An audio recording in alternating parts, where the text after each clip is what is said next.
What is up, beautiful people? My name is Shanis, and you are tuning in to The Art of Growing Together. Now, today's podcast is going to be a little bit interesting. We're going to be talking about how to change your mindset. Again, I am in no way, shape, or form an expert. I am just here sharing my advice, sharing my steps, and giving all of the knowledge that I can give. All right, I even wrote it down this time, so we're going to be referring to my little journal here. I wrote this down into 5 simple steps. I'm going to be breaking down each step and then explaining to you guys, what to do, how to do it, and then what I did, to be able to relate to something. So again, this is changing your mindset one-on-one. One-on-one or 101? I don't know.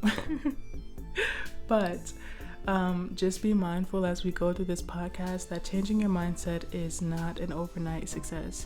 It is not an overnight journey. It is a thing that you have to work on constantly,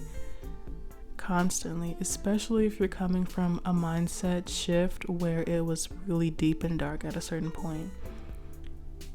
It takes a lot to get to the other side of that, and you have to give yourself grace. You have to give yourself time especially, you know what I mean, to be able to continuously grow and shift that mindset. You have to be able to do this and commit to this for the long run.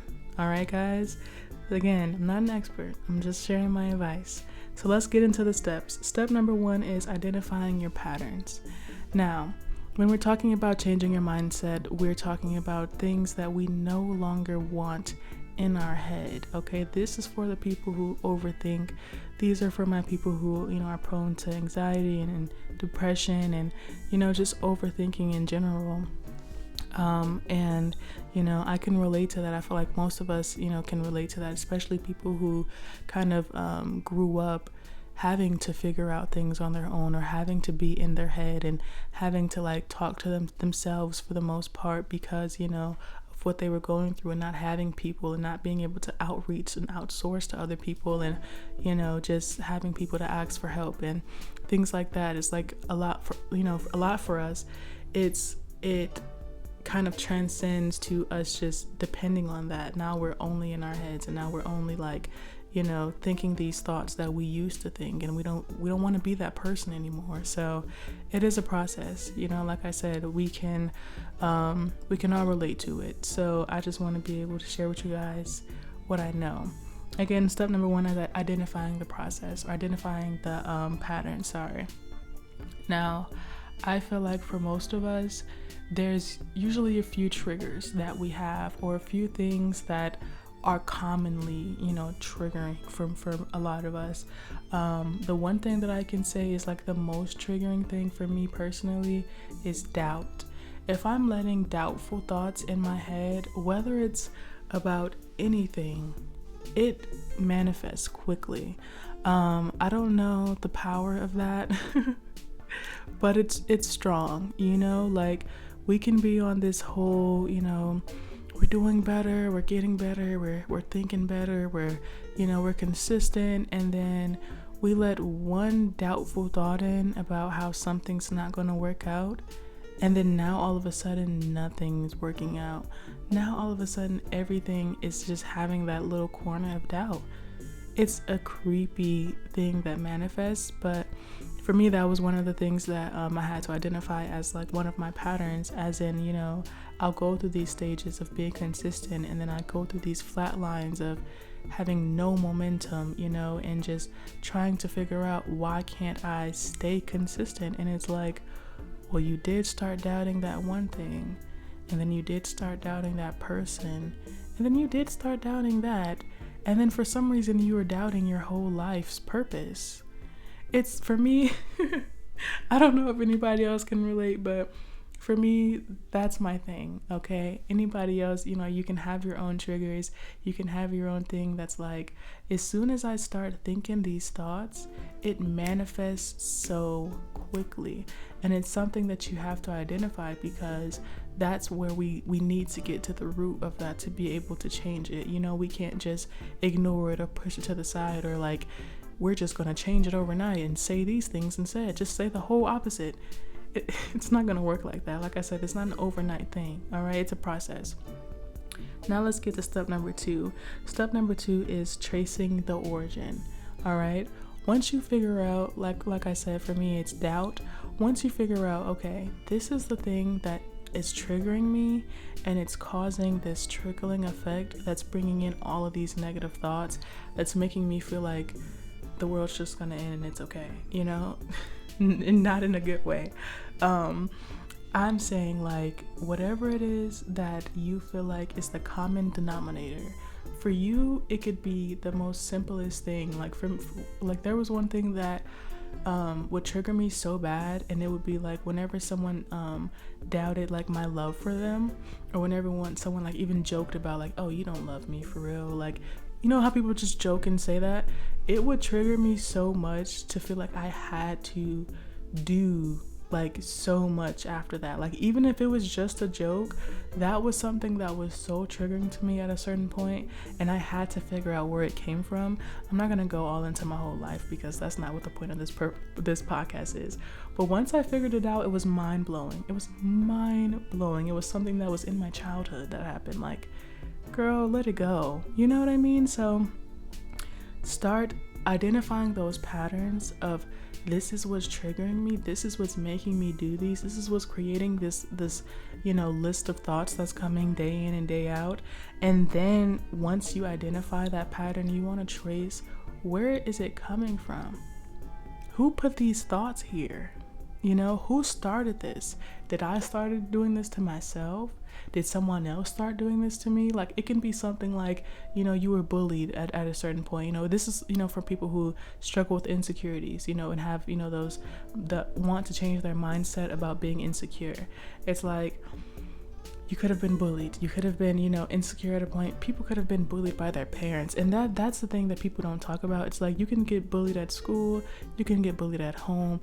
You can get bullied online. There's so many things that will make you start second guessing how you look and how you should look. And I'm not even going to get into the family aspect. That can be a whole nother podcast, because I think getting bullied by your family is 10 times worse getting bullied by your friends. And I'm not saying bullied as just a general term. I'm saying it in a term as in someone saying things maliciously or not nice to you just because they feel like they can. And they feel like they're in a position where they can say that and you can accept it. And that should be okay. For me, that's bullying. All right. Anyways, you could have been bullied, or something, you know, even in your household could have been like, now I'm insecure about this thing, or now I feel like this isn't living up to the standards. And then long and behold, 10 years later, you go through this whole transformation. Now you're loving yourself. You done lost all this weight. You're doing great.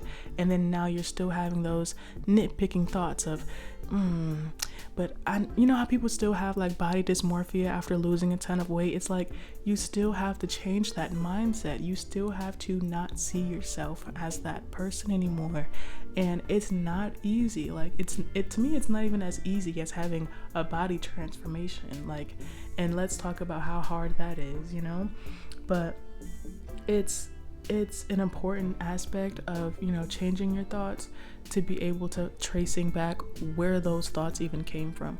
Who started these thoughts? When did it start? Because I didn't always think like this. I didn't always. And if you did, then it could have been your family. It could have been something that I was taught this for so long ago that I don't even remember who put this in my head. This is just something that I've grown up learning and understanding. And that's when it gets even harder, because that's when it's like, I have to clean this out. I have to dissipate all of those thoughts. Now I'm just clueless. Now I'm like a newborn baby. But it's like, it's scary, but it's beautiful and it's magical, and you can do it. But again, that's just step number 2.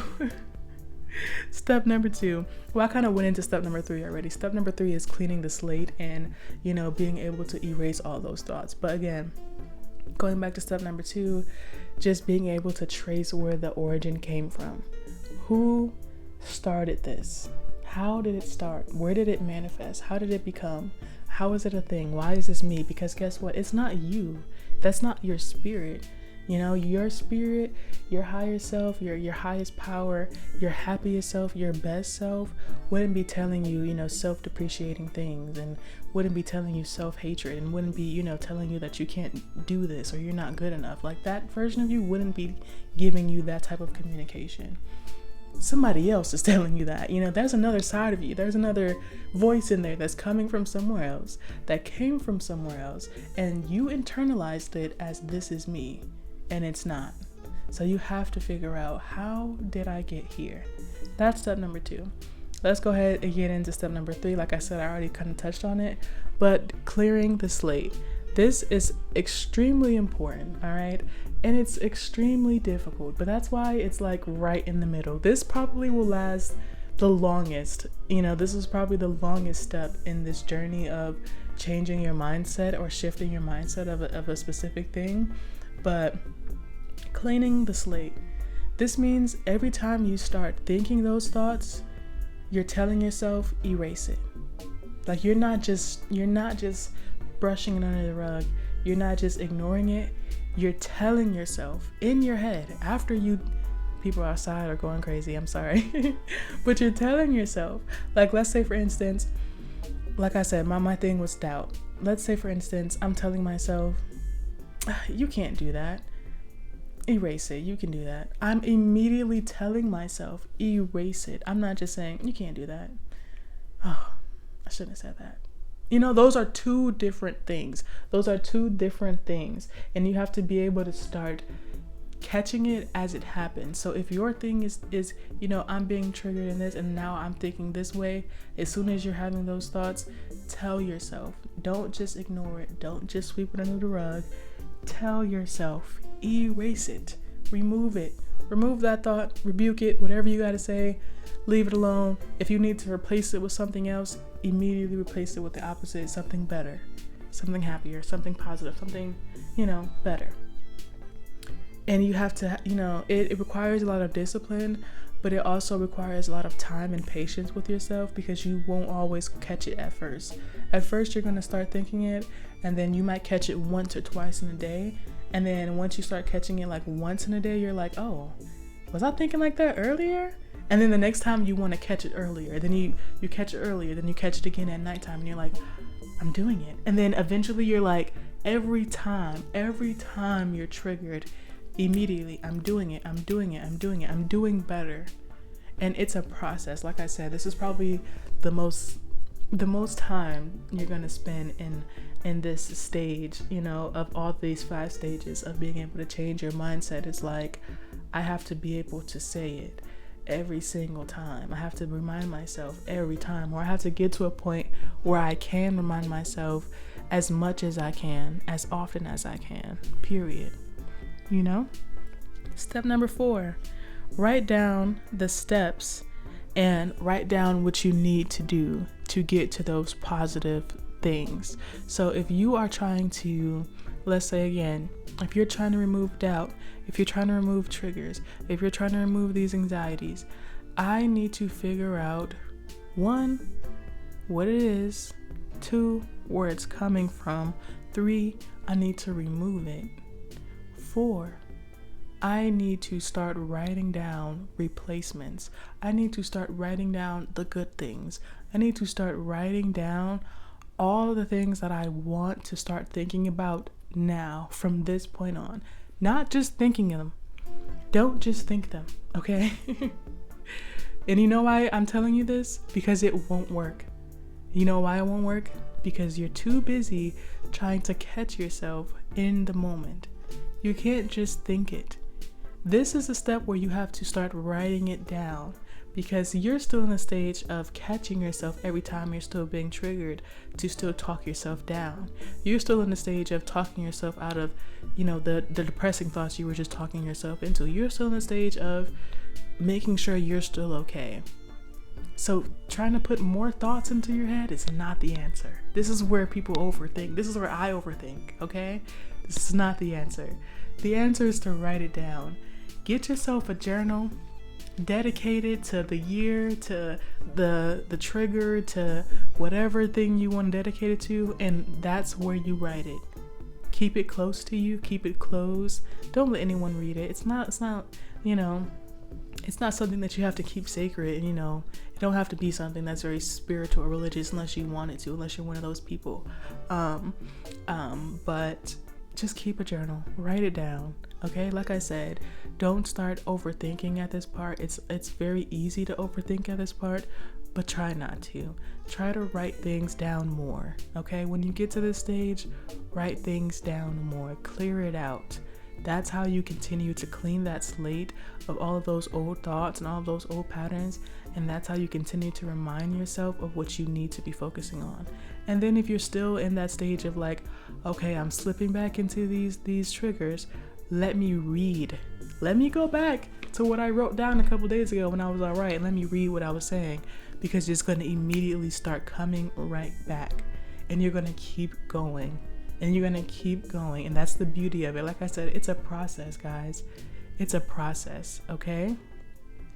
Again, step number 4, making sure that you are writing things down. Again, this is the most important thing for me. This is the beauty of this stage, to be able to go back years from now and read what you were going through, and you're gonna be like, I grew through so much. Like, I am so grateful for being able to go through, you know, what I went through, to be able to grow through it, because now I'm such a better person now. Now I'm, you know, I can see clearly now. Now I'm just so happy. I don't have all these burdens. Like, you get to a point where you start seeing like everyone really walks around with all their burdens just right on their shoulder every day. And you can be one of those people who don't. At least, you know, some of them. I'm at least healing parts of me. I'm doing it. It's a process. There's some things that might be still triggering me, but guess what? There's things that used to trigger me and they don't anymore. And I can say that now. And you can just go back and read it, you know? That's the beauty of it. That's why I love this part, but that's why it's also very important, okay? It's very important. It's not just to, you know, have a little journal and be cute. It's actually useful. So stay consistent with it. Like, I'm not even kidding. All right, guys, we done made it to the last step. Step number 5, this is inspired action. All right, now this is the stage where I feel like I almost started rapping Will Smith. This is the story. All right. This is the stage where you want to start working on the things that you've been writing down. You want to start implementing them in your daily life. And I'm not telling you that this is going to happen overnight. Again, this is a process. But what I'm telling you is that you can do at least one thing every day that's going to bring about positivity and happiness into your life. Anything that's going to make you happy. That could be making some cookies. That could be taking a bath. That could be washing your hair. That could be going to the gym. That could be reading a book. That could be scrolling on TikTok for 40 minutes. That could be playing your game for 3 hours with your phone cut off. That could be whatever it is for you. That could be eating a box of cereal. You know what I mean?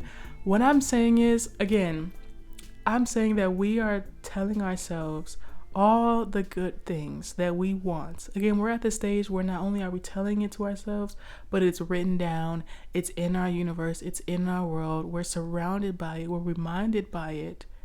Now it's time to, at least every day, I'm doing things to make me happy. I'm deliberately putting more happiness into my day and deliberately putting more happy thoughts into my day. I'm deliberately not even giving myself a choice or an option to replace those negative thoughts. Again, that can look like whatever it is to you. Whatever you want that to look like, whatever it is that you are healing in this moment, that is for you to do personally. And that's all my steps, guys. That's my 5 steps. Again, that inspired action part, that's the part that lasts. It can last the rest of your life. The rest of your life, you're going to have to be taking inspired action to keep yourself in a good place, to keep yourself balanced, to keep yourself happy, to keep yourself knowing and understanding that you are here for a reason and you have grown through the things that you no longer want a part of you.